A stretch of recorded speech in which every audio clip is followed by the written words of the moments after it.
yang artinya hai orang-orang yang beriman, janganlah kamu mengkhianati Allah dan Rasul Muhammad, dan janganlah kamu mengkhianati amanah-amanah yang dipercayakan kepadamu. Bismillahirrahmanirrahim. Assalamualaikum warahmatullahi wabarakatuh. Waalaikumsalam warahmatullahi wabarakatuh. Alhamdulillahilladzi qad akhraja nataijal fikri liarbadil hijab. Wassalatu wassalamu ala nabil mustafa. Amma ba'du. Hadirin sebangsa dan setanah air yang saya banggakan, ada sebuah anekdot tangis bayi yang berlahir di Indonesia lebih kencang dibanding bayi-bayi di negara lain. Karena begitu ia nongol dari perut ibunya, langsung menanggung hutang minimal 8,3 juta. Mengapa bisa demikian? Bukankah negara kita subur dan kaya atas sumber daya alam? Semua itu tak lain hanya karena salah urus. Kekayaan kita dikuras bukan untuk kemakmuran rakyat, tapi untuk dikorupsinya. Korupsi menggerogoti kehidupan bangsa bagaikan kanker ganas, sulit untuk memberantas, bagaikan lingkaran syaitan, tak jelas mana ujung pangkalnya. Aparat penegak keadilan, polisi, jaksa dan hakim, ternyata sebagian juga tak luput dari yang namanya korupsi. Makanya sekarang ada KPK, tapi sanggupkah KPK mengikat koruptor-koruptor kelas kakap yang di belakangnya ada super body yang backup? Presidennya bagaimana Indonesia yang bermayoritas muslim kok bisa demikian? Atas dasar ini perkenankanlah saya membawakan syarahan yang saya beri judul Pemberantasan Korupsi Menuju Kesejahteraan Umat. Sebagaimana firman Allah di dalam kitab suci Al-Quran surah Al-Anfal ayat 27 sebagai berikut. A'udzu billahi minasyaitonir rajim. Bismillahirrahmanirrahim. Ya ayyuhalladzina amanu la taqunullaha war rasul. La taqunullaha war rasul taqunu amanitikum wa antum ta'lamun. Yang artinya, hai orang-orang yang beriman, janganlah kamu mengkhianati Allah dan Rasul Muhammad, dan janganlah kamu mengkhianati amanah-amanah yang dipercayakan kepadamu sedangkan kamu mengetahuinya.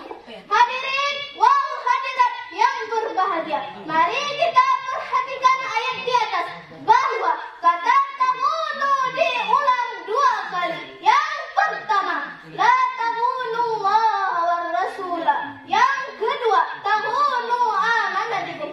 Pengulangan ini bermakna at-tanbih, yakni dalam ayat ini Allah Subhanahu wa taala melarang kita mengkhianati amanah-amanah.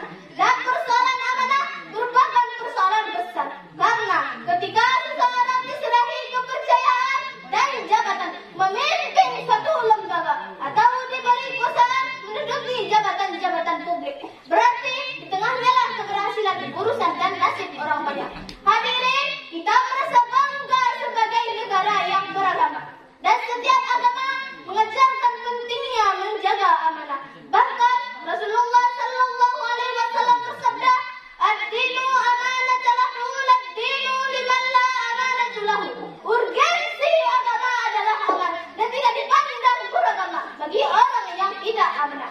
Namun sayang, seribu sayang, hadirin, kita merasa malu sebagai negara yang beragama, tapi justru perilaku ketidakjujuran semakin merajalela. Korupsi hampir membudaya pada segenap lapisan bangsa.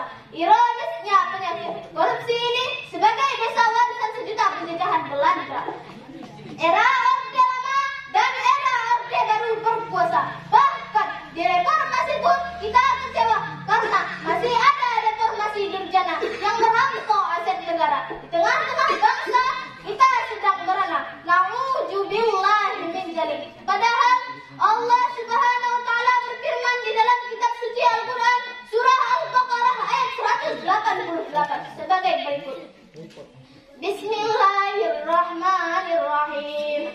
Wala ta'kulu amwalakum bainakum bil batil wa tudlaw biha ila hukami lita'kulu fariqan min amwalin nasi bil ismi wa antum ta'lamun. Yang artinya, dan janganlah kamu memakan harta orang lain dengan jalan yang batil, dan janganlah kamu menyuap harta itu kepada para hakim dengan jalan dosa, sedangkan kamu mengetahui. Menurut Lembaga Transparency International, satu penelitian independen yang dibermarkas di Berlin melalui Global Corruption menyatakan bahwa Indonesia menempati peringkat pertama di antara negara koruptor sosial dan menempati peringkat ke-8 di antara negara koruptor di dunia.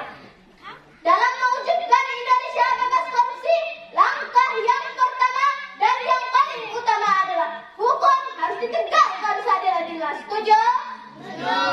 Jikalau pemimpinnya tidak adil, niscaya akan muncul law of jungle to people, tyrant and people. Hukum rimba akan menjadi peradaban. Jikalau pemimpinnya tidak adil, niscaya akan lahir penguasa-penguasa bergaya tupai, bermental keledai yang siap untuk membantai. Bahkan tidak mustahil akan lahir penguasa-penguasa bermental durjana, berair mata buaya, pandai berpura-pura, gayanya orator tapi biangnya koruptor. Na'udzubillahi min dzalik. Dari uraian di atas dapat kita ambil kesimpulan. Yang pertama, kita mengetahui bahwa negara Indonesia dililit dengan masalah besar. Salah satu penyebabnya adalah korupsi yang terus merajalela. Yang kedua, dengan menerapkan kepemimpinan sesuai dengan konsep Al-Quran, insya Allah akan mampu mewujudkan negara Indonesia yang bebas korupsi.